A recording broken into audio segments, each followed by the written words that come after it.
Le sprinkler. Salut Mathieu. Hey, salut Eric, comment ça va? Ça va super bien, toi? T'as un beau sourire relax. Ah oui? Ouais. C'est un sourire caféiné. Ah, il y a de l'énergie en arrière de ça. Ah oui, ah oui. C'est cool. Des grosses journées, puis ça, on fait des podcasts le soir. Mais ça, c'est le bout de le fun. Oui. C'est- Des fois, un petit boost de caféine, c'est pas mal. Mhm. C'est des retrouvailles pour moi ce soir. Vous avez déjà travaillé ensemble? Oui. Cool. Salut, JF. Salut Eric. Jean-François Proulx. GF. Monsieur Proulx. Starting now, c'est GF. Maître Proulx. Maîtrise quand même. Oui, quand même. Ouais, quand même. Oui, on a travaillé ensemble à Pixis en 2004, mais que mon premier mandat comme développeur à Pixis, c'était avec GF Oui. chez Aon. Chez Aon, oui. Système pour les plans de retraite des employés de garderie. Avec un acronyme long comme ça. là, mais, Il me semble que j'avais travaillé, moi, sur un générateur de sondage. Ah! Ouais. ben ça, c'était venu après, je pensais. Peut-être après. mais- Ouais. Oui. Mais bref, vous connaissez de longue date, là, 2004. On était là à cabane à sucre ensemble, fait que ça dit tout. Vous avez une vieille relation. Fait que tu vas pouvoir m'expliquer. Mais ça fait Enfin, 10 ans facile qu'on s'est pas vu. Ben, à peu près, oui. Ouais. Puis il n'y a pas de scotch, on est à l'eau là, dans ce contexte-là. Je suis surpris. Ah ouais. Mais c'est correct. On a du push-push alcoolisé au cas où du COVID, là, mais that's it. Les amis, Oui. on va parler de UX. On va Génial. parler de UX dans des contextes agiles. Et j'ai pensé bon d'inviter GF parce que GF travaille dans le domaine, de un. Mais pas juste ça, il y a une maîtrise en Ergonomie de logiciel. des logiciels, ergonomie cognitive. Le nom est flou un peu parce qu'en tant que tel, c'est une maîtrise dans le génie industriel. Fait que, OK. Mhm. le nom m'échappe un peu, mais ça tourne autour de ça. Ouais. Puis ben, ça veut dire que cette maîtrise-là, tu l'as depuis probablement pré-2004. Fait que tu t'intéressais à tout ce qui était alentour de l'expérience usagée, design, etc. depuis belle lurette. Depuis longtemps, oui, mais pas depuis 2004. Ah, OK. Non, non. OK, c'est venu à posteriori. Ouais, OK. ouais. Et avant de se lancer, je me disais peut-être s'aligner sur que veut dire agile et que veut dire UX. Je pense qu'agile, on peut tous mettre notre petit grain de Petit grain de sel. sel. Mais UX, je pense qu'on va te le laisser. Je suis très curieux de faire la distinction puis aider les gens à faire la distinction entre UX versus design versus CX versus d'autres bidules. Et voilà. Et voilà. Agile, pour ce soir, ça veut dire quoi? Moi, depuis quelques mois, j'aime ça laisser tomber les valeurs, principes, etc., puis revenir à la définition pure et dure du Larousse. C'est quoi l'agilité? Là? OK. Puis c'est la propension puis la facilité dans le mouvement. Puis je trouve que ça s'applique bien quand tu extensionnes les concepts. Je trouve que ça fait très, très bien. C'est simple, c'est court, puis voilà. Dans le mouvement. Donc, Bouger, être fluide. Même si je fais du pouce là-dessus, la capacité de s'inspecter et s'adapter, Exact. pivoter rapidement. Ouais. Individus qui se parlent, des gens qui collaborent. Hum. Donc, l'intelligence collective. Oh, on se rapproche, là. Ouais, moi c'est. Tu peux aller dans le dictionnaire Larousse. Moi, je vais aller peut-être plus près du manifeste.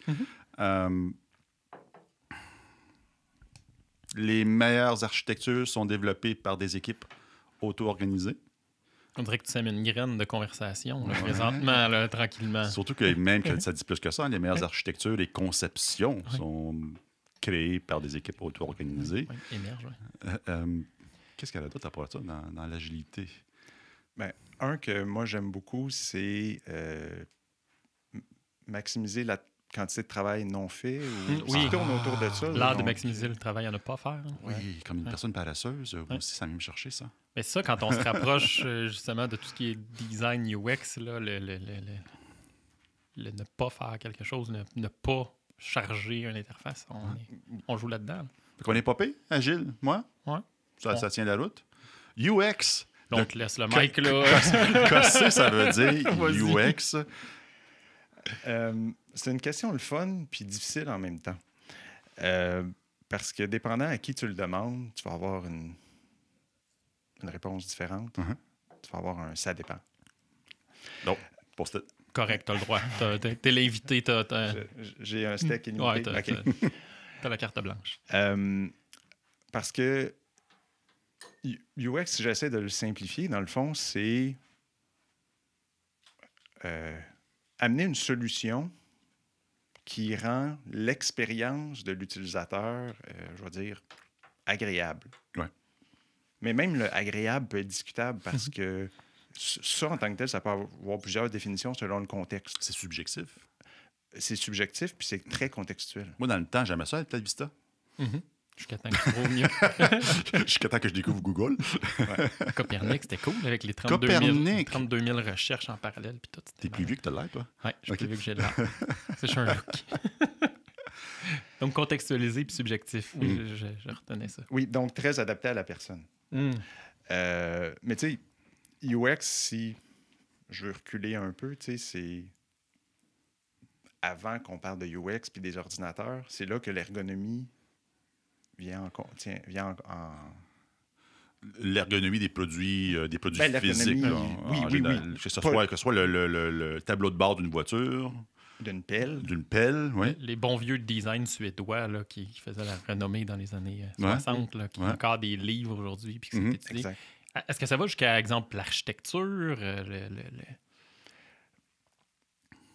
Il y a probablement, OK. mais je ne veux pas m'avancer ce C'est côté-là. bon. J'ai pas, C'est pas un piège. Non. Mais tu sais, c'est ça, ça remonte à l'ergonomie. Donc, tu sais, finalement, c'est adapter l'outil au travailleur. OK. Ça, c'est simplifier l'ergonomie un peu. Ouais. Puis là, amène les ordinateurs, mais là, il faut tenir compte des interfaces utilisateurs. Puis là, en 95, Don Norman, il dit User Experience. Puis là, c'est le terme qui est venu englober un peu tout ce qui fait quand on touche à un produit numérique, mais pas nécessairement juste le numérique. OK. On a le don de l'appliquer là-dedans, mais c'est beaucoup plus large que ça. C'est dès qu'il y a un utilisateur qui a une expérience. C'est le fun, ça s'appelle l'expérience utilisateur. Tu as mentionné Don Norman, c'est parce que c'est un auteur connu. C'est un des pionniers, puis encore aujourd'hui, ça reste une référence dans le domaine. Ouais. Puis c'est un des premiers qui aurait sorti le terme User Experience justement pour décrire le travail que les gens faisaient sous lui chez Apple, pour dire que c'est global. Tu sais, c'est pas juste l'interface, c'est les émotions, c'est tangible, c'est plein de choses en même temps. Donc, c'est un peu de là que ça vient, puis c'est peut-être ça des années 95 que le terme a pris un peu plus d'ampleur, mais qu'on applique à beaucoup de choses. Ouais. Puis c'est aussi ça, ça dépend de tantôt. Ouais. User Experience en soi, c'est large. C'est un peu tout le processus qui part de la recherche utilisateur, la conception, je vais dire design, validation. Donc, tu sais, c'est tout ça. Dépendant de la spécialisation de la personne, ben, le UX va être des choses un peu différentes. OK. Pour ce soir, est-ce qu'on veut se limiter à une portée logicielle? Ouais. Mais je l'amènerais comme proposition. Tu sais, tout à l'heure, quand on parlait d'agilité, on parlait d'itératif, de boucle d'inspection, etc. Je trouve peut-être juste pour fin de discussion, c'est plus simple si c'est associé au logiciel.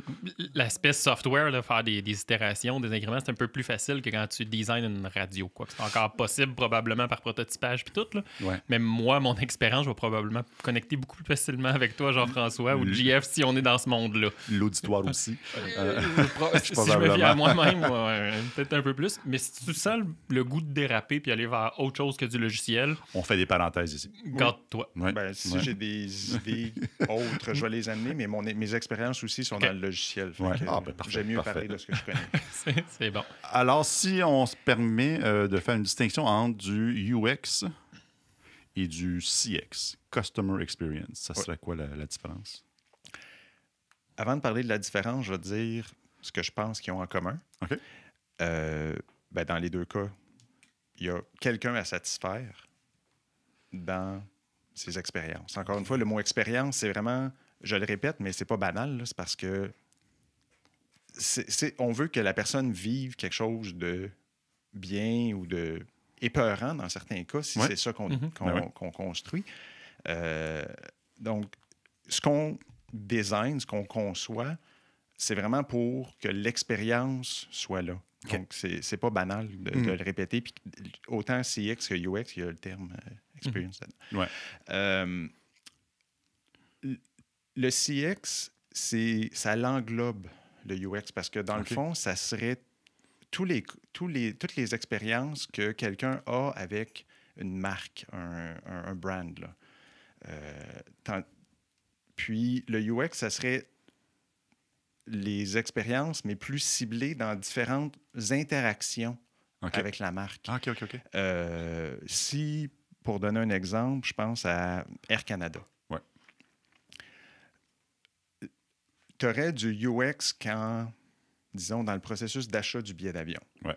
Dans la réception de ton billet, là, comment le billet il est formaté quand tu le lis pour être sûr que tu as acheté le bon billet. Ouais. L'application mobile pour quand tu es à l'aéroport que tu veux scanner. Ouais. Le contact avec la personne au comptoir pour déposer tes bagages. Donc, tout ça, c'est des interactions qui ont chacune leur expérience. Donc, chacune a un UX spécifique à l'objectif qu'il essaie d'atteindre. Mm-hmm. Et tout ça est englobé dans l'expérience totale qu'on peut définir sous forme de CX. Incluant là-dedans le dessous de l'avion qui est noir, qui me permet de le reconnaître quand il est dans le ciel, ou une pub que je vois, ou le repas qui va être servi dans l'avion, que là, c'est peut-être même à l'extérieur du UX, parce que comment le repas est cuisiné. Pas de contrôle dessus, on n'a pas mis d'effort de conception. Mais ça fait partie de comment tu vas te souvenir de Air Canada. Après, j'ai pris eux par hasard. J'ai rien pour ou contre. Là. Mais ça aurait pu être n'importe quelle marque. Mais ça aurait pu être n'importe quelle marque, c'est ça. Je voulais justement pas prendre Apple parce que quand on parle de design, on pense souvent à eux. Donc, j'ai essayé de penser à quelque chose d'autre. Puis... je pense que c'est un bon exemple parce que moi, je viens d'acheter un iMac et puis mon customer experience était merveilleux. Malgré la pandémie et tout le tralala. Moi, je suis arrivé là, ils ont pris ma température, ils m'ont donné un nouveau... J'avais déjà un masque, ils m'ont donné un nouveau masque. J'ai attendu, ils sont venus me porter l'iMac à moi, à l'extérieur du magasin. J'ai attendu... 3,2 minutes. Max. Fait que j'ai l'impression qu'ils ont travaillé le processus pour que l'expérience utilisateur, l'expérience acheteur, client, était fantastique. Et ensuite, j'ai vécu une autre expérience, un UX. Non, c'est pas vrai. Le UX était pourri. Ça se peut. Time machine. Que dire? Mais bon, une fois tout ça réglé, ça s'est bien passé. OK, ouais. Plus facile, distinction entre UX et le design. Ben, celle-là, je la trouve plus difficile parce que le design, ben, instinctivement, on va l'associer à dessiner peut-être, parce qu'on quelque chose d'esthétique. Ben, de très visuel, puis l'action de sketcher ou quoi que ce soit, parce que c'est un peu le verbe qu'on va utiliser. Je fais du design. Mais comme j'étais embêté, j'ai cherché, puis je me souviens plus quel dictionnaire, mais il parle plus de mise en place d'un plan. Donc, quand tu fais un design, dans le fond, tu es vraiment plus en train de planifier. C'est correct. Donc, mise en place d'un plan. Mise en place d'un plan. Donc, tu es plus en train de planifier ce que tu vas faire. Donc là, oui, à ta question de tantôt avec l'architecture, oui, le design va dans l'architecture parce que tu fais le plan de... Un building, un logiciel, peu importe. C'est ça. OK. Mais de dire, c'est quoi la distinction entre le UX et le design? Ben, c'est... Un nourrit l'autre. Oui. OK, ouais. Parce qu'à un moment donné, dans ton processus UX, ben, tu vas planifier les interactions de ton logiciel, tu vas planifier le visuel. Donc, c'est là que tu vas faire du design. Puis en français, même souvent, au lieu de design, on va dire conception. Ouais. Donc, ça l'enlève un peu la notion, justement, de dessin. Puis ça l'amène un peu plus la notion de penser à la structure. OK. Ouais. Est-ce que j'ai tort si je dis quelqu'un qui fait un bon design ou une bonne conception, par défaut, il va avoir une pensée pour le UX. Il va se mettre dans la peau du consommateur, il va penser à l'objectif qu'il veut atteindre, etc. Puis quelqu'un qui fera une conception peut-être un peu moins bonne, ben, je ne suis pas en train de juger la personne, là, mais il ne tient pas compte de ça, puis il pense juste à « moi, je trouve ça beau, je trouve que ça se positionne bien ou que c'est facile à mettre le composant ici ou là. » Mais parce que il me semble, dans mes expériences, on voit souvent les designers ou les personnes de UX comme deux rôles différents, mais c'est très complémentaire. De la façon que tu le décris, voire même, c'est un peu le même processus à quelque part. C'est plus une question de à quel point j'y mets de l'effort puis j'y mets de la conscience là-dedans. Ben, la partie design du UX, c'est comme un des rôles, justement. Là, C'est l'implémentation du UX.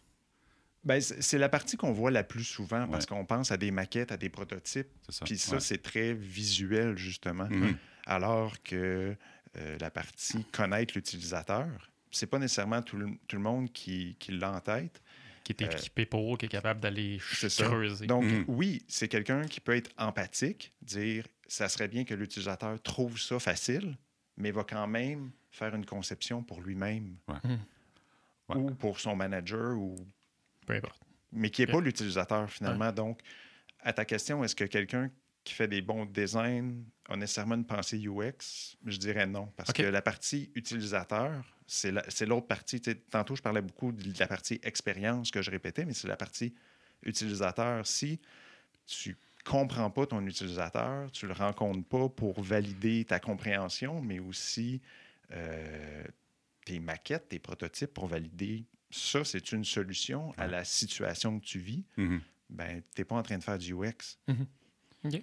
Merci de la petite distinction. C'est bon, c'est très bon à savoir. Les personnages, c'est quelque chose que vous faites régulièrement? Comprendre l'individu, comprendre l'utilisateur à fond, son âge, son niveau d'éducation, Il donne une personnalité, sa journée parfaite avec l'application qu'on développe. J'ai vécu des utilisations assez variées des personas. Ouais. Dans certaines entreprises, il y en avait. Il y avait un carton découpé. On rencontrait Paul à tous les matins, notre... puis dans d'autres, ben, le mot persona existait tout simplement pas. Donc, on parlait de l'utilisateur avec un U majuscule, là, mais c'était ça notre persona. Puis GF, il veut quoi, lui, par rapport au personnage? On oublie ça, c'est une vieille approche, on n'en parle plus, ou s'il faut... C'est magnifique, faut commencer à prendre ça au sérieux. Ça vaut la peine de prendre ça au sérieux. C'est le moment de sortir le carton, ça dépend. Non, ça vaut la peine de prendre ça au sérieux parce que il y a des moments où on n'a juste pas les moyens, on n'a pas le temps d'aller rencontrer un utilisateur. Donc, on peut au moins prendre un fallback, dire on a une décision à prendre. Là. Si on regarde Paul, si on regarde Marie, nos deux personas, qu'est-ce qu'ils ont besoin dans le cas actuel? Fait que ça va au moins nous donner une réponse pour aller un peu plus loin, prendre une décision puis avancer. Donc, oui, on en a besoin. Est-ce que ça vaut la peine d'en faire 20, 25? À un moment donné, je ne l'ai pas vécu, mais j'ai entendu des cas qui pondaient des personas pour être politically correct, là, pour être sûr de respecter toute la diversité possible. À un moment donné, ça ne donne rien si ce n'est pas tes utilisateurs cibles. Puis ça change quelque chose dans le comportement ou dans l'objectif ou dans l'utilisation de la personne. Là, je veux dire. Exact. J'ai assisté à une présentation il y a environ 2 ans dans une grande institution financière, sans nommer le nom. Et l'expert UX disait, si tu prévois faire des personnages et que tu ne rencontres pas le vrai utilisateur, ça ne vaut même pas la peine de faire des personnages. Ta position là-dessus, ça serait quoi?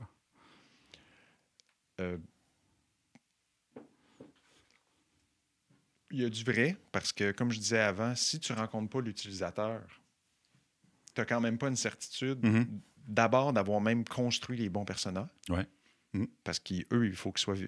Ils représentent des vraies personnes qui vont utiliser. Donc, là, je suis d'accord avec. La partie que je mettrais un ça dépend, c'est que, un peu comme je disais, il y a des fois... Tu n'as pas le temps d'aller rencontrer des utilisateurs, tu n'as pas il y a plein de contraintes. Peu importe. C'est ça. Donc, tu peux utiliser les personnages comme une béquille. Le danger, c'est de t'en servir trop puis d'oublier qu'il y a des vrais humains. Puis là, finalement, de juste parler à tes morceaux de carton qui sont dans ton... Donc,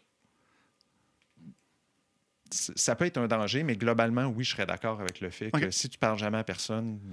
tu risques de te planter. Oui. Tu vas croire tes mensonges. Ouais. Tu parles beaucoup de aller valider, aller rencontrer ces personnes-là. Oui. Dans le day-to-day là, d'un gars de UX, là, de quelqu'un qui est professionnel là-dedans, comment ça se matérialise? Ça veut dire quoi? Tu sors dans la rue avec ton micro puis tu leur fais des interviews. Comment ça se passe? Souvent, ça se passe un peu plus en amont pour justement aller chercher les données de c'est qui nos utilisateurs. Bon, big design up front, ça y est. C'est pas un piège, je savais pas qu'elle réagirait de même. Moi, je suis intéressé pour vrai. Ben, ça, c'est une des parties de justement rencontrer les utilisateurs. C'est beaucoup en amont, mais après, à quelle fréquence des rencontres, ça dépend. Oui, ça dépend. Du budget, encore une fois, mais aussi de la maturité de l'entreprise, parce que la maturité UX, parce que s'ils ne croient pas beaucoup au design, ils vont permettre moins souvent d'aller rencontrer des gens. Comment tu sélectionnes ces gens-là? Si tu es chanceux, tu as 2-3 clients plus privilégiés avec qui tu as une bonne relation, puis tu les appelles aux 3 sprints, aux 4 mois. Tu les invites dans des revues, dans des trucs comme ça, ou c'est... je suis très spécifique. Moi, ça, je ne l'ai jamais fait. Okay. C'est plus vraiment d'avoir plus une entrevue structurée avec eux pour dire, on a le logiciel, comment tu l'utilises, qu'est-ce que tu n'utilises pas, comment tu le comprends. Okay. Tu l'as fait avec moi, ça? Oui. C'était quoi le logiciel? Je pense que c'était Hopper. C'était Green Hopper. Du vieux old school Pixis ici. T'as dans une salle et il dit t'as le goût cliquer où, Eric? Le piton vert. Quand je faisais ma maîtrise et que je faisais mes dents sur les pratiques d'ergonomie, justement, mes collègues, c'était mes cobayes. Moi, je voulais un scanner de l'iris, là, mais il n'y en avait pas disponible. Mais bon, pas de budget. Donc, forme d'entrevue plus ou moins formelle, mais à plus fréquence. Moins formelle. Ça, c'est la méthode que moi, j'ai utilisée. Okay. Mais oui, il peut avoir amené le client dans une rétro, ça peut être une façon. Mais dans le fond, tu essaies surtout de le voir comment lui, il agit avec la solution. Okay. Donc, si pas vos rétros, mais vos reviews, pardon, sont en mode voici ce qu'on a développé, découvre-le par toi-même, ben oui, ça peut être une bonne façon d'avoir du feedback utilisateur. Ouais. Okay. Mais c'est quand même bon d'avoir quelque chose d'un peu plus structuré parce que si tu rencontres plusieurs personnes, tu veux quand même être capable de comparer les résultats. Donc, quand même avoir une forme de structure, mais c'est ça. Moi, je le faisais en forme d'entrevue. Okay. Il y a sûrement plein de monde qui l'ont de différentes façons. Puis c'est de le faire le plus souvent possible que le budget, temps et budget financier permet. Bon, excuse. Vas-y. J'ai vécu une situation où les utilisateurs, compagnie d'assurance, étaient habitués à travailler sur du vert sur noir, là, du mainframe, avec tout sur le clavier, là, de A à Z. Ils sont bons, là, ils vont vite, là, ils sont drillés. Je ne sais pas si les gens connaissent VR, là, mais il y en avait des torticolis des doigts. Nous, notre mission, c'était de transformer ça en une application plus web. Et donc, au lieu de faire 28 manœuvres, tu appuies sur un piton. Et puis, le feedback des utilisateurs, c'était très, très, très, très négatif. Oui. C'était plus simple, c'était plus beau, c'était beaucoup plus efficace. Oui, il y avait un peu plus de délai. Tu sais, le mainframe, c'était branché direct. Là. Pourtant, il y a eu du bon UX qui était fait, il y a du bon développement qui était fait, ça fonctionnait bien, mais au final, l'utilisateur ne l'aimait pas. Mm-hmm. On s'est trompé où, selon toi, là-dedans? D'hypothèse, là. Docteur, give it to me straight. la première chose que j'ai le goût de dire, c'est la gestion du changement. Ouais. Parce que si, en effet, le processus a été respecté, de dire on rencontre les gens pour comprendre comment ils travaillent, on veut savoir qu'est-ce qu'ils recherchent, est-ce qu'ils veulent garder leur efficacité ou autres critères. On a fait des prototypes qu'on a validés, puis ça checkait à chaque étape. Ouais. On est arrivé à la fin, on a livré, puis un blocage psychologique. Il y a un blocage, il y a peut-être ça. Peut-être que quand on validait finalement pas avec les bonnes personnes. Mm-hmm. Ouais. Si on rencontrait tout le temps le manager, ben lui, il était content parce que c'est probablement lui qui avait donné le mandat. Donc, il était content ça. de juste peser sur un bouton. Oui. Donc, Mais le gars qui faisait la vraie job, lui, il était pas capable de sortir autant de police d'assurance ou je sais pas quoi à minute qu'il faisait précédemment. Oui, c'est dur à dire, là. Mais disons qu'on a eu beaucoup de demandes de changement après, mais une fois qu'on a entamé un programme de formation, de sensibilisation, d'exposer les avantages tranquillement, les gens commencent à s'habituer, mais maudit qu'on a dû faire ça beaucoup plus tôt dans le processus. En fait, c'est de quoi que j'ai lu récemment, parce que je voulais me préparer un peu au podcast, qu'un des grands défis des gens qui font du UX, c'est les refontes de système. Oui. Même si tu fais un beau travail, tu le dis bien, il faut prévoir avec ça une gestion de changement qui inclut formation, sensibilisation, les inviter aux reviews, les exposer régulièrement aux nouvelles solutions, les faire participer. Oui. Puis, là, on rentre dans l'intelligence collective de l'agilité, les faire participer au UX. Attends un peu, peut-être un segue, mais tu avais de quoi ajouter par contre? C'est un peu déconnecté. On verra si on regarde dans la séquence au montage. On a une formule pour ça. C'est-à-dire, parenthèse. On va faire une parenthèse. Puis on va revenir. Ça prendra une musique puis des flashs de lumière. Mais tu étais beaucoup au moment où j'ai eu la question qui m'est venue, dans la validation puis la fréquence de tout ça. Oui. Est-ce que tu inscrirais le mouvement, là, A/B testing, là, envoyer ça dans le champ, dans cette philosophie-là de validation puis de UX? Oui, le A/B testing, c'est une forme de validation. Par contre, tu as déjà pris beaucoup de décisions avant, donc ça veut dire que tu as de l'information qui t'ont mené là. Tu vas faire ton test A/B testing qui vont te donner un résultat, mais souvent, le résultat est très quantitatif. Mm-hmm. Donc, tu as 28 personnes qui ont pris B, puis 12 qui ont pris A, donc B est meilleur, mais pourquoi? Okay. Ouais. Puis c'est le pourquoi souvent qui est plus riche que le candidat, que le Google Analytics. Ouais. Cool, merci. Quelque chose que je n'avais pas prévu poser comme question, mais je te le lance juste pour voir. Design Sprint. Oui. Connais-tu un petit peu? Un peu. J'en ai participé, mais pas animé. OK. Tu as participé à ça? Oui. Tu avais un Sprint Master dans la salle, puis tout ça? Puis... Oui. Ah ouais? On n'utilisait pas les mêmes noms que vos invités passés. Ah, tu l'as vu? Oui. Mais oui, on l'a fait une semaine avec les 5 jours, le modérateur, un haut placé de l'entreprise qui venait faire son spot check de temps en temps avec son méga vote qui bypassait du monde. Ton non-verbal me dit... Il y avait du positif et du négatif dans le méga vote, on dirait. Mais oui, c'est... J'en ai vécu, mais j'imagine que c'était pas juste ça ta question. C'était avoir ton impression sur les design sprints, genre par exemple en UX, le design sprint, match made in heaven, c'est fantastique, on découvre plein de belles choses, ou ça marche pas du tout. Pas sûr. Puis l'entre-deux. Oui.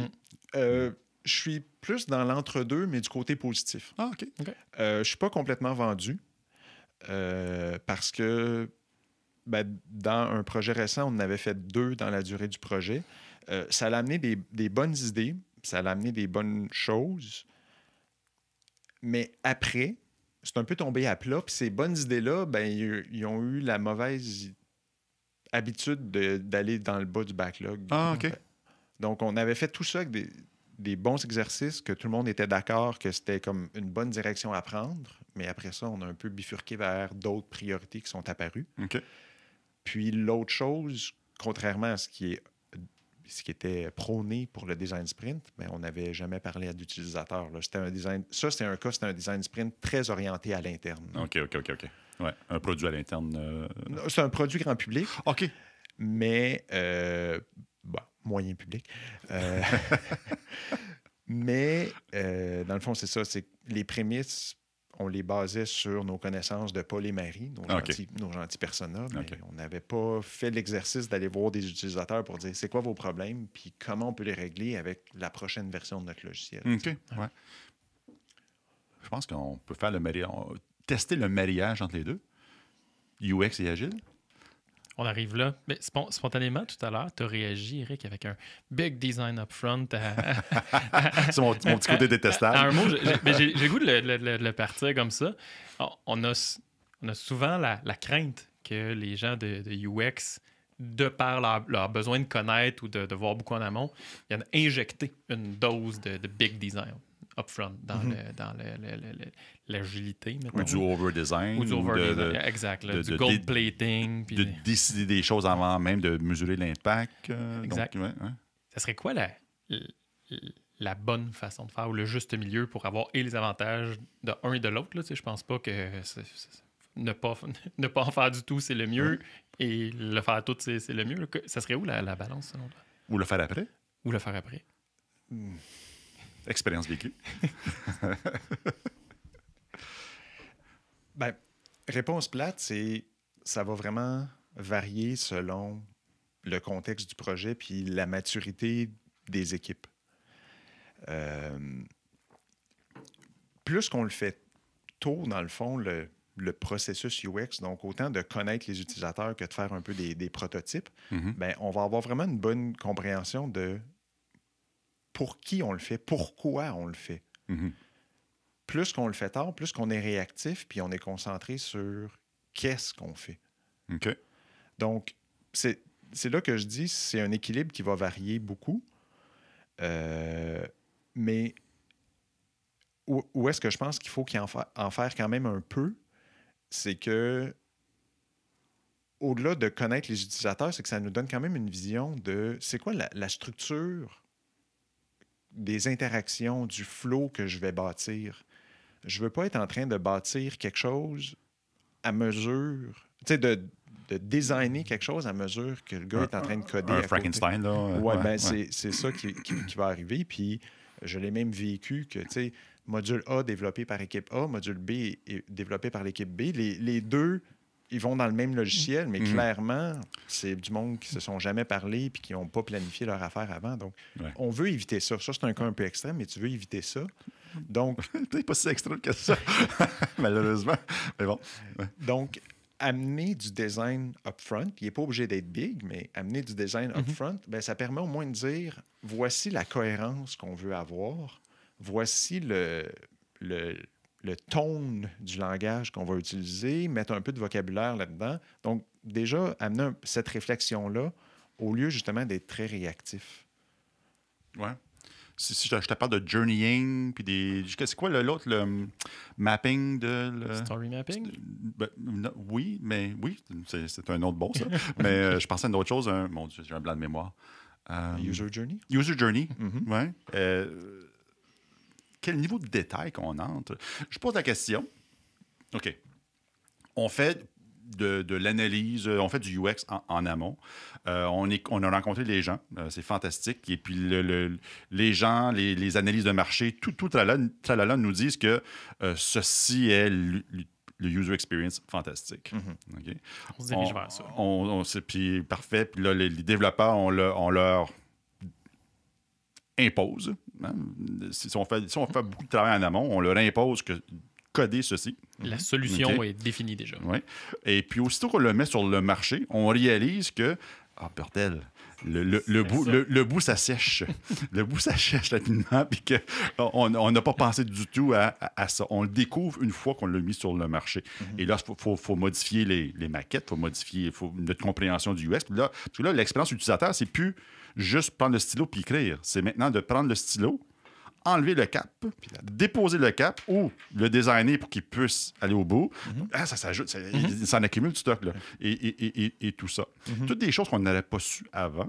Et mon concern, c'est si on fait trop de travail en amont, autrement dit, le design du bout ici ne permet pas de mettre le cap au bout. C'était peut-être carré originalement. C'était carré originalement parce que c'était plus facile à manipuler selon les études et les interviews. Donc, j'ai l'impression que du big UX upfront, si je me permets le terme, ça n'existe pas, là, mais si je me permets le terme, amène son lot de gaspillage une fois qu'on mesure l'impact réel suite à des itérations ou des sprints en Scrum. Qu'est-ce qu'on fait avec ça? Puis je pense que c'est la question que beaucoup de gens se posent un peu partout. Oui, en effet, c'est une question très fréquente. Puis, quand j'entends ça, la question que moi, ça m'amène, c'est pourquoi c'est un ou l'autre? T'sais, pourquoi c'est du big design upfront ou no design upfront? Ouais. Il y a vraiment une dose de je fais mon crayon à peu près, là, qui est très rectangulaire, parce que je ne sais pas que le cap doit aller là puis qu'il va sécher. Ouais. Puis là, je vais vers mon équipe d'ingénieurs puis de QA, puis je leur dis, c'est ça que je veux faire. Mhm. Pouvez-vous me donner par rapport aux contraintes techniques et technologiques que vous avez, qu'est-ce que je fais avec ça? Puis là, ils vont me dire, à cause de notre framework, ça ne marche pas. Il faut arrondir pour que ton... Ah oui, mais c'est un bon point. Ouais. Les contraintes technologiques en place aussi. Donc, mais les humains, oui, il y a beaucoup l'utilisateur parce que c'est lui, en bout de ligne, qu'on veut satisfaire, mais dans tout le processus, le UX puis les développeurs, ils ont le droit de se parler avant de tomber en mode réalisation. Fait que c'est là la bonne dose de dire, j'ai fait un peu de design, ma première validation que je vais faire, c'est peut-être pas nécessairement les utilisateurs, c'est d'aller voir les développeurs ou le QA ou d'autres gens pour dire... La faisabilité. Oui, aussi. C'est faisable. Comment on peut faire un cycle d'apprentissage plus court. Puis c'est là qu'au début, quand je disais la quantité de travail à ne pas faire, là, ben c'est ça. Là, moi, je veux faire le moins de design possible pour rapidement avoir du feedback. Puis potentiellement que les développeurs vont avoir juste un plus petit prototype à faire parce que la validation qu'on veut faire est rapide. Donc, au fur et à mesure que tu parlais, j'avais des images de Doctor Strange. Non, pas cette fois-ci, mais de bonne coexistence, de moins bonne coexistence, UX, équipe un petit peu plus agile. Puis on dirait, puis c'est peut-être bien personnel, que ça se passait beaucoup dans les individus qui composaient cette relation-là, c'est-à-dire des personnes de UX qui avaient été très peu exposées à l'agilité, ça venait les confronter. Exactement ce que tu décrivais, là, l'intention de réduire le plus possible son UX. Et de l'autre côté aussi, des agilistes, développeurs, QA, Scrum Master, name it, peu importe, qui avaient été très peu sensibilisés, conscientisés aux bienfaits de ce que ça pouvait leur apporter de travailler avec une personne de UX. Mais là, ça crée un clash. Là. Puis là, c'était c'est trop long, ça va pas assez vite. Oui, mais de toute façon, une dynamique qui n'est pas tant positive. Puis spontanément, tu as dit, mais pourquoi c'est un ou l'autre? Pourquoi ça pourrait pas être les deux? Mais on dirait que la clé, quand ça se passait bien, cette relation-là, c'était que le gars de UX était familier avec l'agilité, le pourquoi, ce que ça amène, etc. Et surtout, vice-versa. C'était là que ça commençait à... C'était plus un ou l'autre, c'était un et l'autre, puis le gars de UX, à la limite, faisait partie de l'équipe. Puis that's it, là. Ouais, tu l'as bien dit dans ton courriel la semaine dernière. Tu as dit, est-ce qu'on doit agiliser le UX ou on doit UXer l'agilité? Why not les peut-être deux? un petit peu des deux. Mais allons-y avec une étude de cas. Je suis un développeur back-end solide. J'ai fait du COBOL, j'ai fait même les cartes perforées avant ça. Oui, c'est vrai. C'est ton âge, Henrik, qui commence à parler. Une autre running gang du podcast. Mais bon, je me suis maintenant joint à une équipe Scrum. Et puis, je veux être un team player. Donc, je fais du back-end, mais je participe aussi à faire des CSS, puis faire des interfaces, puis ces affaires-là. Puis je commence à m'y prendre un petit peu. Moi, comme développeur dans l'équipe, je veux garder un mindset, une préoccupation UX dans mon travail. Qu'est-ce que je dois faire?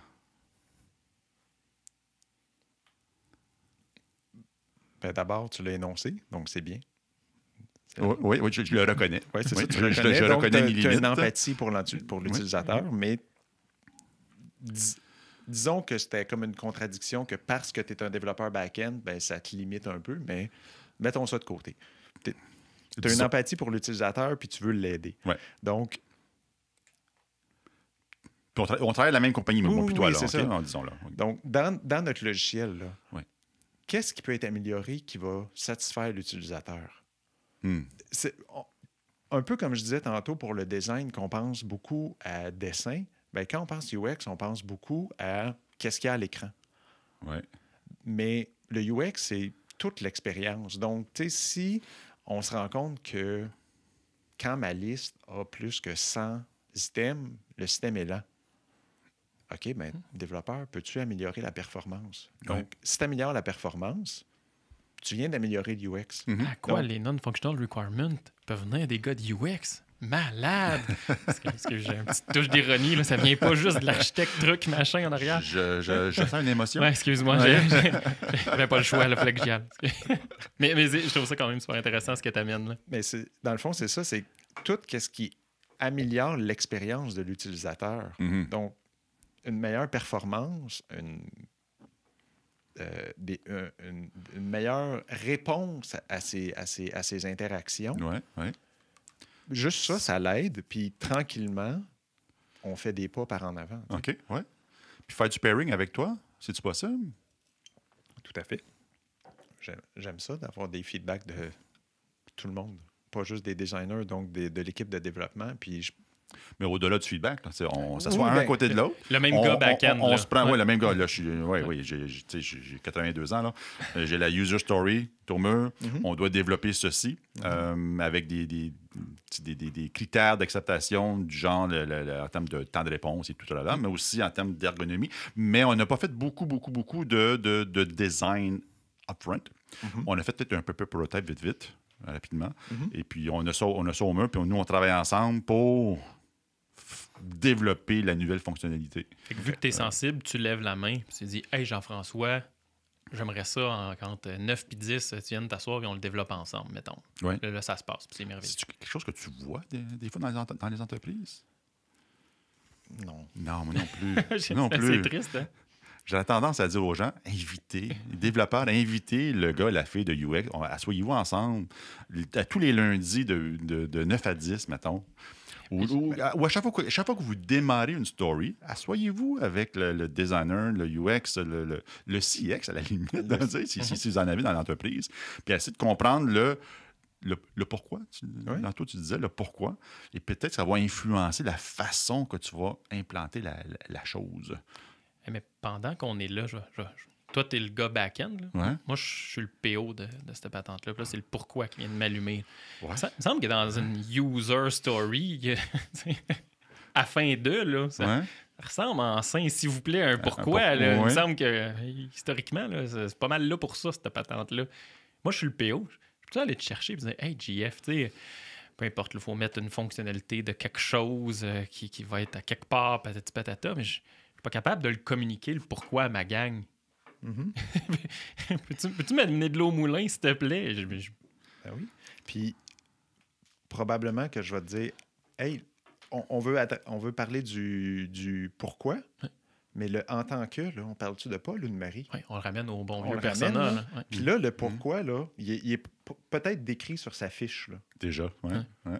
Donc, tu sais, les outils qu'on a, il faut les utiliser. Puis, juste ça, le fait de se ramener à nos personas puis les données de recherche, ben ça diminue beaucoup le big design upfront parce que quand on a une décision à prendre, on va les chercher, ces informations-là, puis on les... Et puis, je pousse encore plus loin. T'es malade. Qu'est-ce que ça fait un gars de UX comme PO, mettons? Ça fait une bonne question.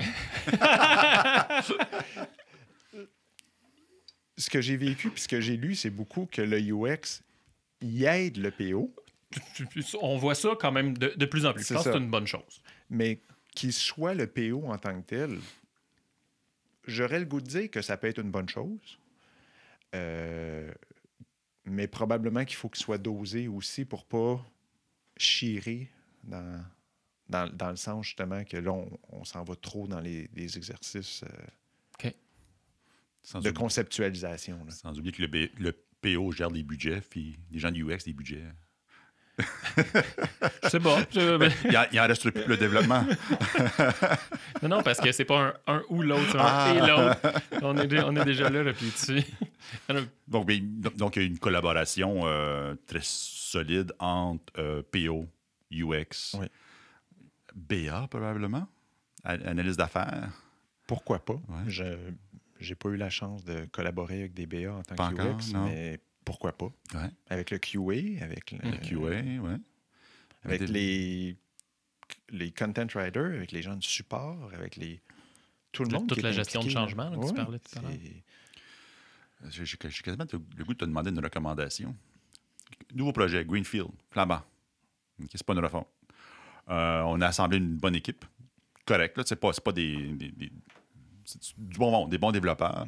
On a une QA, on a la BA, on a nommé un PO, il y a un Scrum Master dans le mix. On est en Scrum. 3-4 devs. Oui, des devs là-dedans aussi. Certains qui sont plus forts en back-end, d'autres middle tier, front-end. un UX dans le mix. Recommandation pour démarrer le show, ça serait quoi?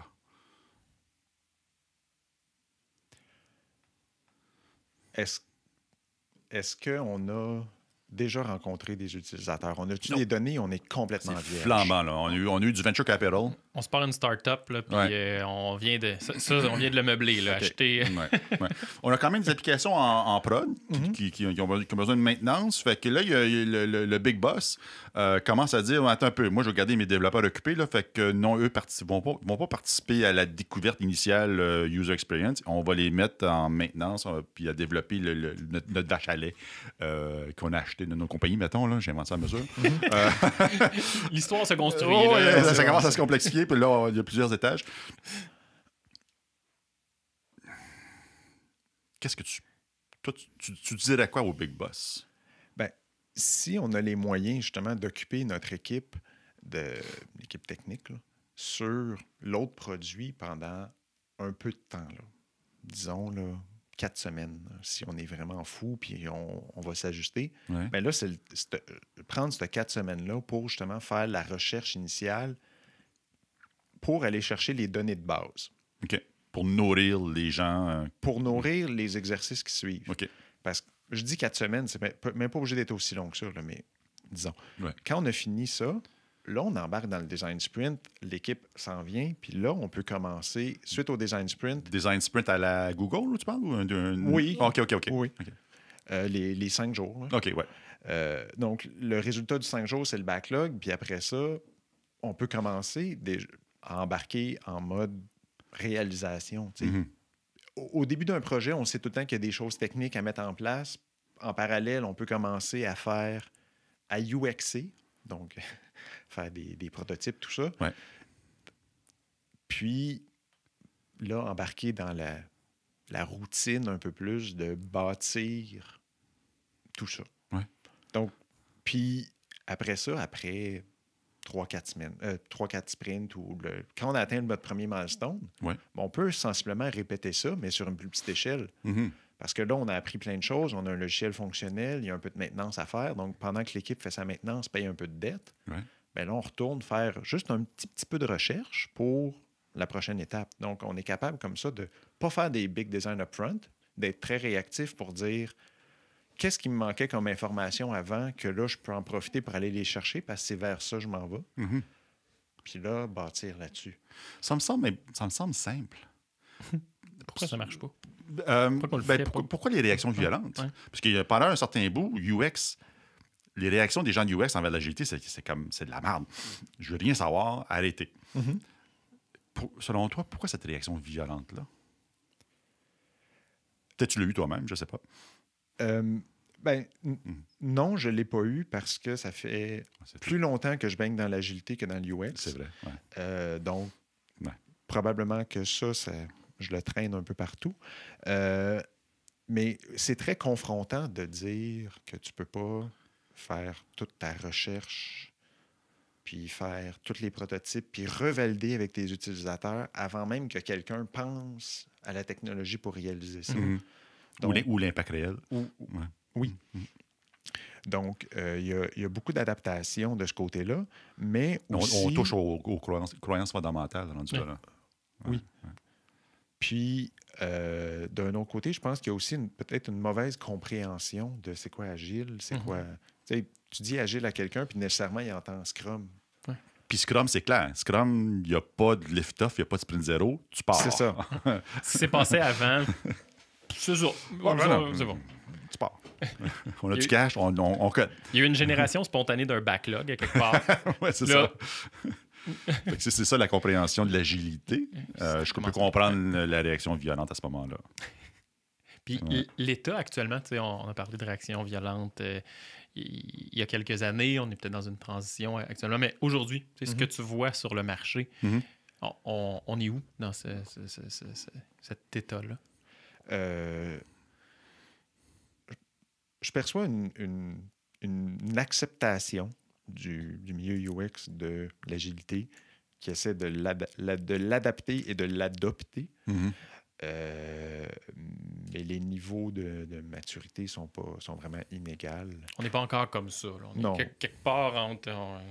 il y a des beaux mariages à gauche puis à Il y a droite, puis des divorces de l'autre bord. Oui. OK. Puis, tu sais, dans une expérience passée, j'ai vécu que c'était pas mal comme ça, là, que j'étais très impliqué dans l'équipe, dans la... Tu sais, le modèle que j'ai décrit juste avant, là, que tu fais de la recherche pendant que l'équipe... Ben, c'était un peu ça que j'ai vécu, puis l'alliance était très bonne. Mhm. Mais dans d'autres, tu sais, c'était quand même un mode raccourci d'un waterfall. Tu sais. Donc, ouais. c'était du UX agile, mais... On voit ça quand même beaucoup. Là, Fait que, actuellement. tu sais, il y a un peu ce modèle-là que je vois un peu plus, c'est-à-dire, on continue à faire du waterfall, mais dans des cycles raccourcis. Mhm. Fait que c'est peut-être ça le chemin qu'il faut prendre aussi. We'll see. Mais bref, ça s'en vient. C'est quelque chose qui... Je vois un intérêt. Là. Ouais. OK. On est en espèce de storming là, entre nos deux pratiques. Ben, moi, je rencontre des gens qui comprennent le pourquoi de ne pas en faire trop upfront puis que de s'ajouter au fur et à mesure. Mais en même temps, je vois, oui, les croyances fondamentales qui sont ébranlées. Et je vois aussi des gens, des designers épuisés. Ils doivent fournir des maquettes inspirées d'études X, Y, Z, basées sur les datas qu'ils ont reçus, basées sur les A/B testing, basées sur toutes sortes de choses, et qui doivent fournir en temps réel des nouveaux designs adaptés, le fameux refonte du bout, puis la création de ceci, puis le clic, pour amener un sentiment de satisfaction de l'utilisateur, parce que ça ne fait pas clic. C'est pas la même chose, mais de fournir... Je vois un certain épuisement. Comment? Ça va à l'encontre d'un des principes du manifeste. On va tous les sortir. Là. Le Sustainable Pace vient de sortir. Le Sustainable Pace n'est pas respecté dans plusieurs cas. D'autant plus que les gens UX travaillent souvent sur 22 projets en même temps. Ça, c'est une des raisons. Mais même si tu es chanceux d'être UX un projet, ben, tu es quand même une personne qui fournit... Je vais simplifier beaucoup le UX. Tu es une seule personne qui fournit des interfaces à 3, 4 développeurs. Ouais. Donc, juste ça, c'est pas soutenable d'être le bottleneck inversé parce que ça sort de toi au lieu d'être... Donc, on va faire appel au bonhomme de 82 ans qui faisait du COBOL. À se monter en compétence de contribuer à ça, ou est-ce que c'est too much? Parce que tu as quand même une maîtrise en ergonomie logicielle. Oui. J'ose croire qu'il y a beaucoup de choses à savoir. Je peux pas m'improviser demain matin. Je peux pas m'improviser. Gars UX. Moi, je m'improvise à tous les jours, mais je le fais mal. Ben, il y en a que c'est ça qu'ils font, quand même. Parce que ils ramènent le UX à faire une boîte dans un formulaire. Donc, oui, tout le monde est capable de faire une boîte dans un formulaire. Donc, dans ce cas-là, oui, le bonhomme de 82 ans, il va être recyclé en UX ou Pixel Pusher, dépendant de comment tu veux. Pixel Pusher. J'arrive pas d'entendre ça. Tu veux-tu des pixels? Le premier gratis. Donc, c'est ça, c'est vraiment des gens qui pondent des interfaces. OK. Mais plus que tu amènes des activités du processus, bien là, c'est difficile de faire ça puis de générer des interfaces pour 3-4 personnes en même temps. Une équipe performante aussi, c'est ça. bien sûr. Oui. Est-ce que, on dirait, où la discussion nous amène tranquillement, tu sais, la grosse valeur ajoutée de ce que toi t'amènes, c'est toute la recherche, le pourquoi, etc. La portion design, trouver la solution. Il me semble que sur ce bout-là, il y a peut-être place à contribuer plus puis d'amener le gars de 82 ans à trouver la solution basée sur hey, on a réalisé que quand ça faisait clic, ça amenait un sentiment de satisfaction. Puis ça, c'était bien cool. Fait que hey, les boys, faut trouver une solution pour que ça fasse clic. Go, on va travailler ensemble. C'est que workshop, on s'installe dans le fond d'un sous-sol puis on prototype pendant toute la journée s'il faut. Puis là, peut-être que finalement, la solution, c'est le gars de 82 ans qui va le trouver parce que tu n'as pas à designer le petit morceau ici qui fait le clic. Pas nécessairement. Mais ça, c'est l'autre partie, justement. C'est que les gens du UX essaient d'aller peut-être trop loin pour avoir une solution vraiment finale et parfaite pour faire le hand-off aux développeurs, au lieu de justement faire confiance aux développeurs, que c'est la 8e fois qu'il fait un formulaire similaire parce que tu travailles pour le gouvernement, donc tous les formulaires sont similaires. Ben, je peux juste te dire, voici, grosso modo, là, on a ces 3 champs-là qui sont pareils à l'autre place puis l'autre place. Copy-paste, là. Puis, Donc, puis ce que je vois aussi des fois, c'est le développeur, au-delà de la solution technique, le développeur, c'est un gars qui trippe à construire des choses. Là. Il a mis de développer des features. Fait que même le challenge mental ou le plaisir de la faire, la solution, puis de la trouver, ça aussi, des fois, je pense qu'il y a tout ça en dessous de ça. Je veux pas faire un copier-coller de 3 formulaires avec des guidelines serrés. Tu veux que ça fasse clic, moi, te trouver une solution que ça fait clic. Moi, te mettre un speaker dans le fond, puis avec un piton, quand que ça touche, ça va faire un clic avec un truc préemptif d'électroaimant qui va être écœurant. Ça va faire clic, ça va être malade. 40 points. Ça va coûter 40 points puis 200 000 piastres. Mais ça va faire clic en temps. Je pense qu'il y a de ça aussi. Il y a de l'humain en dessous de ça, que la personne aime ça, résoudre des puzzles, je pense, et de la part de la branche UX design et de la part du développeur. Puis, encore une fois, c'est pas un « ou ». Je pense que le « et » vient jouer beaucoup. Puis un des beaux défis là-dedans, je pense, c'est de dire, moi, comme designer, qu'est-ce que je peux amener comme design au développeur pour que moi, j'ai du fun à le faire, puis que lui, il ait un défi, puis qu'il ne sente pas le besoin de réinventer comment un checkbox se check. Parce qu'il est tellement désintéressé par la solution que là, il amène des implémentations un peu n'importe où. Tu sais, il y a ce défi-là aussi. Le développeur, c'est pas mon utilisateur primaire. Mais il faut quand même que je le garde en tête parce que si le développeur est motivé à faire ça, ben, le résultat va peut-être être plus intéressant encore. Donc, ça rejoint tout à fait ton point, mais tu sais, ça fait partie de la relation, je pense, qu'il faut bâtir. Ça va UXifier le développeur dans la réalisation de la patente. En quelque sorte, absolument. C'est intéressant, merci. Connaissez-vous des projets, des produits qui existent où le UX, clairement, c'est un échec lamentable? Ouais. Excluons le gouvernement, là. C'est trop facile. On est 2 entrepreneurs ici, puis on les utilise, ces applications-là. Puis Quand ça se rapproche des finances, là, souvent, c'est pas facile au gouvernement. Mais bref. C'est sûr que je pense à les Alta Vista dans le temps, les Yahoo. Il y a tellement de patentes que c'était vu comme un avantage avant, parce que c'est de dire on est bon, on a des liens vers partout. Puis rapidement, Google a mis tout ça à terre. Un champ texte. C'est ça. C'est devenu le new normal, le nouveau normal en termes d'interface. Simplicité. Mais dans ce cas-là, l'avantage de Google, c'était pas nécessairement parce qu'il faisait juste un champ texte. La partie du UX, c'est que les résultats qu'il t'amenait, ils étaient bons. Google, Yahoo ou AltaVista, ils avaient besoin de t'en amener de partout parce que leur algorithme n'était pas nécessairement à point, qu'ils n'étaient pas sûrs. Fait qu'ils te disaient, toi, choisis là-dedans.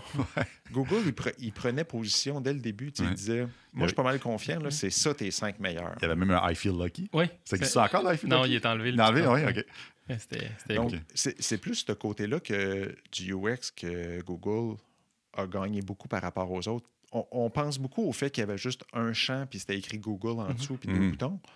Mais il y a aussi l'autre étape de... Tu n'avais pas besoin de scroller pendant 8 pages après. Là. Non. Le running gag de c'est où l'endroit où tu peux cacher un Mars, c'est la 2e page de Google.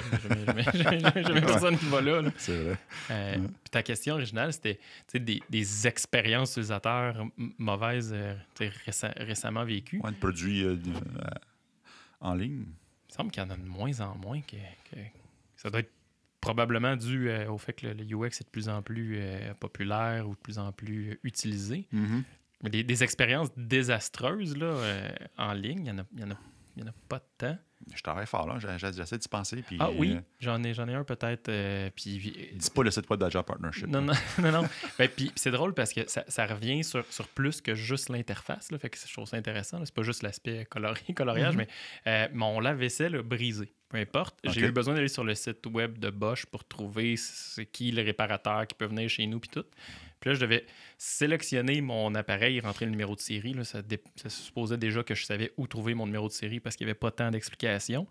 Puis après ça, il me demandait de me créer un compte. Mais là, après ça, il fallait que j'aille valider mon courriel pour retourner, pour commander. Fait que là, il fallait que je change comme 8 fois déjà, aller dans mes mails, revenir. Puis j'ai jamais reçu le mail de confirmation de mon compte pour l'activer. Fait que là, je pouvais pas trouver un réparateur parce que j'avais pas encore confirmé que mon compte était là pour ouvrir mon compte pour pouvoir me rendre là. Mais je veux juste que... Donne-moi mon code postal, le numéro de série, dis-moi qui appeler, m'a le faire. Ben oui. Là, c'était over-complexifié dans le flow avec 8 changements de mes emails, la page web, le ci, le ça, aller dans le... dans la vaisselle, trouver le numéro de série. Toute cette expérience-là, je reviens à ton mot de départ, là, si j'allais le souligner, c'était chiant. Ouais. Puis j'ai pas réussi encore aujourd'hui, puis j'ai abandonné en cours de processus. Je suis Écoute, ton exemple m'a fait ouvrir les vannes. J'ai finalement un exemple. Le plus évident, c'est plus dans le realm du customer experience. Les taxis. Moi, quand j'appelle pour un taxi, le côté le plus angoissant, c'est que je suis au 3e étage ici. Est-ce que je vais l'entendre arriver? Est-ce que je check tout le temps? Puis Uber? Je le suis au mètre près.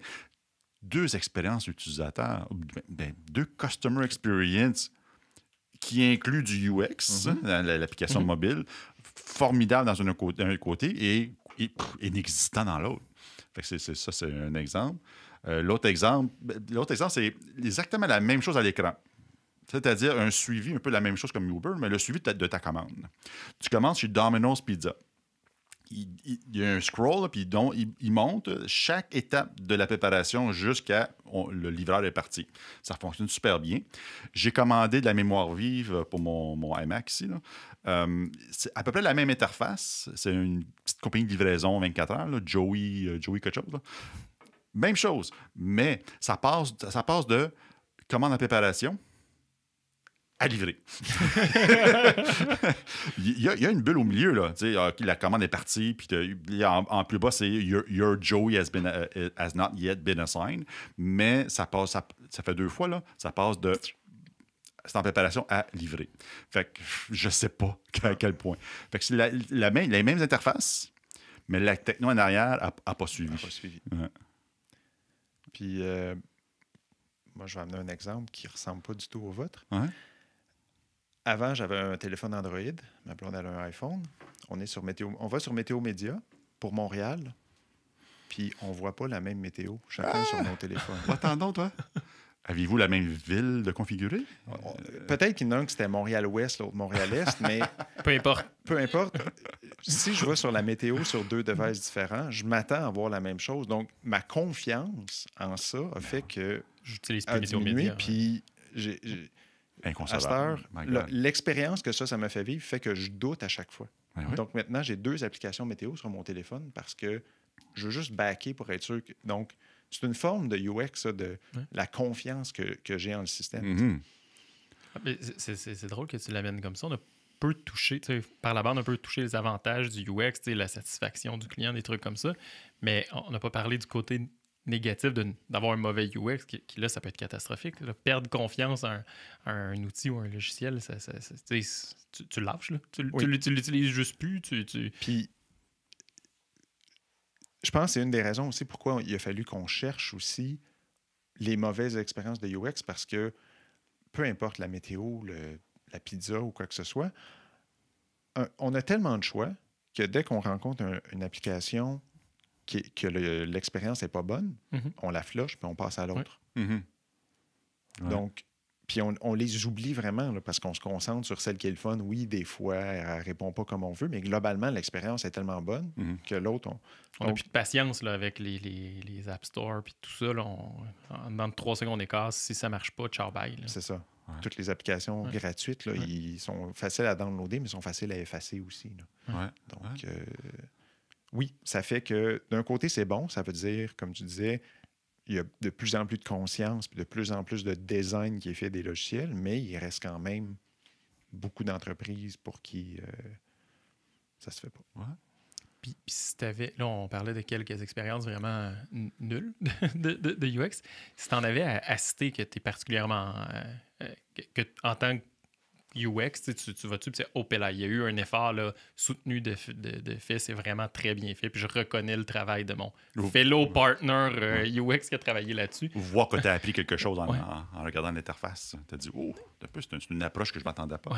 Ils ont mis un gif animé d'un petit chien qui courait de gauche à droite. Fantastique! Ils ont mis un trombone. Un trombone, non! Microsoft Bob.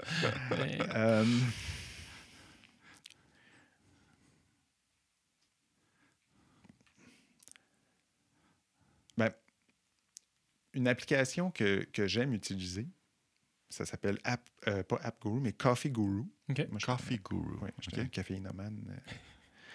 Puis. Avoir su que j'allais faire un café. Il le regarde encore. Il y a une petite goutte dans le fond, si ça veut. Puis dans le fond, une application très simple qui te donne, mettons, des recettes pour faire du café avec un Chemex ou un AeroPress, quoi que ce soit. Mais tu sais, tu le veux-tu en mode quick, en mode camping, en mode. Puis c'est une recette qui est facile à suivre, mais juste la façon qu'ils ont pris le temps d'illustrer chaque étape. OK. Pour moi, ça montre qu'ils ont réfléchi, probablement parce qu'ils aiment beaucoup le café, eux autres aussi, mais qu'ils ont réfléchi à comment rendre ça agréable la minute ou deux que tu attends pour que ton café, avant de le... Donc, pour moi, ça, c'est une bonne expérience. Est-ce que j'en ai pris des inspirations? Malheureusement, non, à part que je bois plus de café. Mais tu soupçonnes qu'ils ont fait quand même un travail d'analyse de qu'est-ce qui va aller chercher les gens, qu'est-ce qui va générer une émotion, qu'est-ce qui va... Je pense que oui, parce que utile. Sinon, c'est juste, tu sais, c'est 4 étapes. Là. Moue ton café à moyen, fais chauffer 200 ml d'eau, Ces 4 étapes, c'est facile à mettre ça dans un petit écran que je n'ai même pas à scroller. Mais c'est plate. Pendant que j'attends mon café, pourquoi pas me délighter, justement, me donner une petite animation de l'eau qui bouille puis du café qui se fait moudre. Donc, juste ça, c'est spécifique, c'est des petites animations très simples, mais ça rend ça agréable. Excuse-moi, vas-y. Le rôle du texte dans le UX. Je pose la question parce que ton exemple me fait réaliser que oui, je suis sur un site web pour faire la cuisson sous vide. Il y en a un Anova qui est correct, ça fait un job. Il y en a un autre pour le Joule. J'ai oublié le nom du site, là, mais puis il y a du sarcasme. Il y a des commentaires, c'est comme tu parlais à ton chum, là, finalement. Puis je trouve ça le fun. Je vais plus souvent sur l'autre que sur celui de Anova. Donc, c'est pas du technical writing, c'est plus du copywriting. Content writing. Content writing. Ça fait partie, encore là. Ça fait très partie du UX. Le lead de UX, il n'est pas dans son bureau jamais, là. Il faut qu'il parle avec le content writer, il faut qu'il parle avec les gens techniques pour la faisabilité, il faut qu'il parle avec QA, il faut qu'il collabore avec le PO, il faut qu'il parle aux utilisateurs. Job à temps plein. Ben oui, c'est une job. Puis il faut qu'il parle aux autres designers aussi. Il faut qu'il parle aux autres designers, pour partager. J'imagine que vous partez une communauté de pratiques UX pour partager des bonnes pratiques. Les bonnes pratiques pour essayer de bâtir un design commun pour se challenger entre nous. Parce que c'est beau avoir le feedback des utilisateurs, mais il y a quand même une science derrière ça. Puis de nous rappeler que si tu fais une liste trop longue, les gens vont être mélangés, tu es mieux de la segmenter de telle façon. Ben, c'est pas l'utilisateur qui va te le dire, c'est ton chum designer. Donc, ça, c'est parce que si c'était juste de moi, les boutons sont encore bombés, chromés un petit peu, là. Quoi, c'est un problème? Ah, OK, ben oui, non, c'est ça. Moi, je trouve ça beau. Mais entre designers, non, il faut flat maintenant. Là, non, même flat, c'est plus... c'est quoi maintenant? Comment ils appellent ça? Neomorphism. Neomorphism? Ouais. Puis ça fait, c'est quoi? C'est comme du flat, mais qui a un peu de texture. Ça, c'est comme la mode, j'ai l'impression, des fois. Là. mais je suis moins designer visuel, donc j'ai plus de difficulté à l'expliquer. Mais cette partie-là, j'adhère un peu moins de dire on fait des changements comme ça sans vraiment qu'il y ait une motivation derrière ça. Ben, une motivation utilisateur. Là. Y a-tu quelqu'un vraiment un jour qui s'est dit moi, des boutons gris, je comprends pas? Donc, non, je pense qu'il y a eu un consortium à quelque part, puis on dit c'est terminé les boutons bombés à la. Comment ça s'appelle? Java Swing. Mais... là, je montre mon âge encore une fois. À l'université. Mais Puis c'est là, des fois, que ça fait décrocher un petit peu les gens quand ça devient du très subjectif, qu'on voit pas tant le pourquoi de la chose. Tu insistes beaucoup là-dessus depuis le début. Ça se peut que le bouton bombé, il génère, je sais pas, un reflet qui nuit à l'expérience. Puis ça se peut, puis c'est ultra justifié de ne plus le faire bomber, mettons. Mais des fois, quand ça devient de l'ordre du subjectif ou de la mode ou du ça fait différent, puis c'est cool, c'est là, je pense que des fois, le grand public dégroche un petit peu, fait là, come on, là, tu me niaises avec ton quart de pixel à gauche. Là. Ouais, c'est ça. Ouais. Cool. Moi, on fait le tour, je pense. Moi, j'ai trouvé ça le fun. Si j'avais à récapituler en 2 ou 3 mots, là, le mot pourquoi, le mot expérience, puis le mot c'est pas où, c'est et. C'est 3-4 affaires-là que tu as apportées. Jean-François. Pour moi, ça vient un peu récapituler là, tout ce que je retiens de cette conversation-là. Puis je trouve que c'est cool. Il existe des meet-up à Montréal sur du UX? Celui que j'assiste le plus souvent, ça s'appelle Tout le monde UX. OK. C'est à Montréal. C'est à Montréal. C'est... Avec la COVID, je me souviens plus trop de leur horaire, mais généralement, c'était comme aux 2 ou 3 mois. OK, ouais. Puis les sujets sont assez variés. Donc, un des sujets dont le présentateur, je me souviens de son nom, était justement Agile UX, mais ça fait plusieurs années que j'ai fait ça. Puis on était 3 à avoir parlé de nos visions, de nos expériences. Moi, c'était très orienté Scrum. D'autres présentateurs, c'était plus Lean. Bref, parlaient de nos expériences. Donc ça, c'était un des sujets qui avait été parlé. Mais les autres, malheureusement, j'ai un blanc de mémoire. Non, mon blanc vient de disparaître. Il y avait aussi un invité qui parlait du No Interface. No interface. No estimate, no interface, no SQL. ça veut dire quoi, ça, no interface?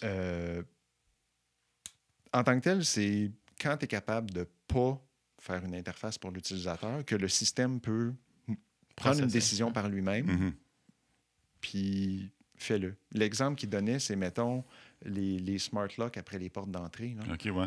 Une façon simple de le faire, c'est que tu sors ton téléphone, tu pitonnes ton code, tu ouvres l'application, tu débarres ta porte, tu rebarres ton téléphone, tu ouvres ta porte. Donc, 6-7 étapes. Façon facile, ton téléphone est dans ta poche, tu es à 30 cm de ta porte, elle se débarre, tu l'ouvres. No interface. Ouais, un peu le Tesla. Dans un char, tu l'as dans ta poche, la porte s'ouvre, les wipes. Aujourd'hui, les wipers ou les lumières de voiture, j'ai pas besoin que tu l'allumes ou pas. Là. Tu le vois bien qu'il fait noir. Allume les lumières, puis si j'oublie des éteindre, ben éteins-les. Il y en a pas. Je peux le faire explicitement, mais c'est pas nécessaire. Fait que ça s'inscrit dans cette logique-là de décharge l'utilisateur de toutes les tâches un peu fonctionnelles à non-valeur ajoutée, puis ramène-les sur la valeur ajoutée. Puis ça fait le pont avec le bon vieux terminal du début. Si les gens, la gestion de changement va être beaucoup plus facile si tu l'as déchargé de toutes les tâches à non-valeur ajoutée. Puis tu dis non, ce qui est intéressant, c'est quand tu parles au client puis que tu fais des assurances ou je sais pas quoi, puis que tu comprends bien son contexte, plus que de puncher dans le système, dans le terminal, machin chouette. Ou pas. Là, moi, j'ai l'exemple de Duncan Hines qui m'y a en tête. À un moment donné, on a sorti la recette où tu n'avais pas de 2 à ajouter. Ils n'en vendaient plus. Tu n'avais plus l'impression de faire une recette. Fait qu'ils ont enlevé les œufs à sécher dans la mix. Puis là, maintenant, tu vas ajouter tes propres œufs. Puis là, les ventes ont parti. Il avait mal compris le pourquoi. Le sentiment d'accomplissement. Il faut casser des œufs pour faire une omelette ou du gâteau.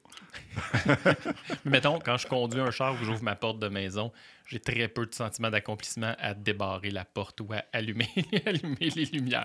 Surtout en plein cœur d'hiver. Surtout quand tu conduis une auto, tu veux que l'attention soit sur les choses importantes. Genre la route, mettons. C'est de se poser aussi cette question.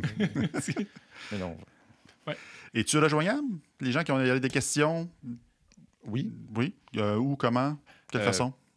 Le plus simple, ça serait LinkedIn. LinkedIn, oui. Je mettrai le lien dans la description. Oui, exactement. Cassé? Non, je soulignais parce que il est écrit juste ici, là. Ah, OK. Excuse-moi. Je pas... Dans ma tête, là, ça se passait bien vite. C'est pas édité encore dans ma tête. Avec LinkedIn, c'est une façon de te rejoindre. C'est la façon, je pense, la plus simple de me rejoindre. Tu as commencé un nouvel emploi tout récemment. Je te souhaite du succès. Merci. Découverte de ton utilisateur. Oui. Découverte du pourquoi. Collaboration avec content writer, des programmeurs, QA, PO, SM, Le boss, le boss, leadership mur à mur. les autres designers, les gars de UX Et les filles. et les filles. Il va y avoir une conférence Agilto sur du Agile UX. Mhm. Je vous ai envoyé le lien. Oui. Donc, si vous êtes curieux, allez voir ça, voir si ça match ou pas. Qui arrive en novembre. C'est en novembre? Il me semble que c'est novembre. Ok. 17-18 novembre, quelque chose comme ça. OK. Dans ce coin-là. On devait être là aussi. Les chances sont bonnes. Ouais. Merci. Merci à vous. Merci, JF. C'était agréable. Bonne soirée, tout le monde. Bonne soirée. Bye bye.